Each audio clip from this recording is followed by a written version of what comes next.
ევროპელი ოფიციალური პირებისა და ანალიტიკოსების თანახმად, ევროკავშირი ვაშინგტონთან საბაჟო გადასახადების შესახებ შეთანხმების რატიფიცირების გადადებაზე მუშაობს.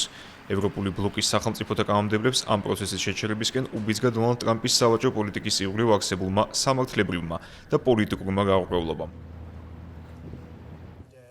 საუბარია ევროკავშირს და ამერიკის შეერთებულ შტატებს შორის გასულ ზაფხულს მიღწეულ შეთანხმებაზე, რომლის თანახმადაც ვაშინგტონი ევრობლოკიდან ექსპორტირებული საქონლის უმეტეს ნაწილზე 15%-იან ტარიფებს დააწესებდა, ხოლო თავის მხრივ ევროკავშირი ოკეანის გადაღმა მყოფ მოკავშირეს ბევრ საქონელზე გადასახადებს გაუუქმებდა.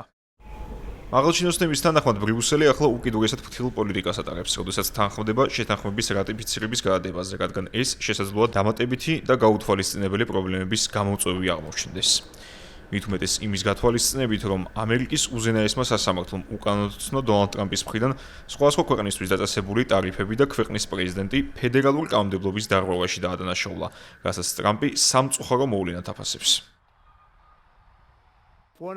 მე გამოვიყენე ეს ტარიფები, მივიღე $100 მილიარდი, რათა გამეფორმებინა ჩვენი ქვეყნისთვის სასარგებლო შეთანხმებები, როგორც ეკონომიკური, ისე ეროვნული უსაფრთხოების თვალსაზრისით. ყველაფერი კარგად მუშაობდა. ქვეყნები, რომლებიც 10 წლეულების განმავლობაში გვატყუებდნენ, ახლა $100 მილიარდ გვიხდიან. თქვენც და ყველამ ძალიან კარგად იცის, როგორ მწარედ გვატყუებდნენ ისინი. დემოკრატებმაც კი იციან ამის შესახებ. უბრალოდ არ სურთ ამაზე საუბარი. ახლა ყველა ეს ქვეყანა კმაყოფილია, ისევე როგორც ჩვენ. ყველა შეთანხმება გაფორმებულია. ახლა იმდენ ფულს ვეღარ შეულობენ, როგორც ადრე, თუმცა ჩვენ გამოვიმუშავებთ ბევრ ფულს. არ გვქონდა ინფლაცია, ამის ნაცვლად კოლოსალური ზრდა.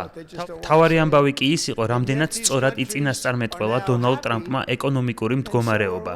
ეკონომიკის დარგში ნობელის პრემიის 22-მა ლაურეატმა კი ვერ, ისინი ძალიან შეცდნენ. სულ რაღაც 4 დღის წინ ამერიკის უზენაესმა სასამართლომ ძალიან წარუმატებელი გადაწყვეტილება მიიღო. ძალიან წარუმატებელი. მაგრამ კარგი ამბავი ისაა, რომ თითქმის ყველა ქვეყანასა თუ კორპორაციას სურს შეინარჩუნოს არსებული შეთანხმებები. მიუხედავად უზენაესი სასამართლოს იმედგამაცრუებელი გადაწყვეტილებისა, ჩვენს ქვეყანას ეზოგება თანხა, რომელსაც ვიღებდით მშვიდობიანობის დროს. ტარიფების დაწესების მუქარის გამო მე მოვაგვარე და აღვკვეთე ბევრი ომი. მათ მოგვარებას ვერ შევძლებდი, თუ კი ტარიფები სამართლებრივი ნორმების სრული დაცვით იქნებოდა დაწესებული. სამომავლოდ ქარხნები, სამუშაო ადგილები, ინვესტიციები და ტრილიონობით $, ამერიკის შეერთებული შტატებისკენ იქნება მიმართული, რადგან ჩვენ როგორც იქნა, გვყავს პრეზიდენტი, რომელიც ამერიკას პირველ ადგილზე აყენებს. მე მიყვარს ამერიკა. კონგრესში ამერიკის შეერთებული შტატების პრეზიდენტის მიერ გაკეთებული ამ განცხადების მიუხედავად, იტალიის ცენტრალური ბანკის ხელმძღვანელი ფაბიო პანეტა მიიჩნევს, რომ პრეზიდენტ ტრამპის პროტექციონისტული სატარიფო პოლიტიკის ფინანსური დარტყმა ძირითადად თავად ამერიკულმა ეკონომიკამ იტვირთა. მისი თქმით, ამერიკულ კომპანიებს ფასების ზრდა მოუწიათ, რათა გასასტუმრებელი ხარჯების 50% სწორედ მომხმარებლებზე მოსულიყო. პოლიტიკური თვალსაზრისით კი იტალია ფრთხილი მიდგომის მომხრეა, როგორც ევროპის ქვეყნებს შორის ამერიკაში ექსპორტირებული პროდუქტის წამყვანი სახელმწიფო. იმ ფონზე, როდესაც იტალიის მთლიანი შიდა პროდუქტის დაახლოებით 40% ექსპორტზე მოდის, რომმა მოკავშირეები ვაშინგტონთან სავარაუდო სავაჭრო კონფლიქტის შესახებ გააფრთხილა და მოუწოდა მათ თავი შეიკავონ ვითარების ესკალაციისგან ტრანსატლანტიკური კავშირების შესანარჩუნებლად.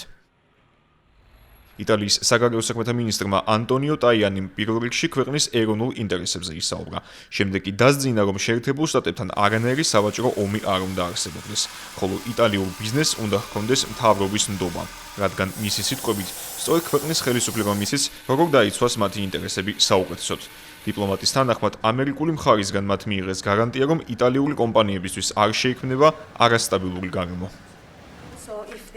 ექსპერტების აზრით, ფრთხილი მიდგომა ზოგადად არის იტალიის ხელისუფლების ერთადერთი სწორი მიდგომა იმ ვითარებაში, როდესაც ჯორჯია მელონი შიდა წნეხს განიცდის და მოუგვარებელი საკითხების გათვალისწინებით არ სურს დამატებითი დაძაბულობა დონალდ ტრამპის ადმინისტრაციასთან. სატარიფო პოლიტიკის ერთხელ და სამუდამოდ გადასაჭრელად ვაშინგტონში ვიზიტს გეგმავს გერმანიის კანცლერი ფრიდრიხ მერცი.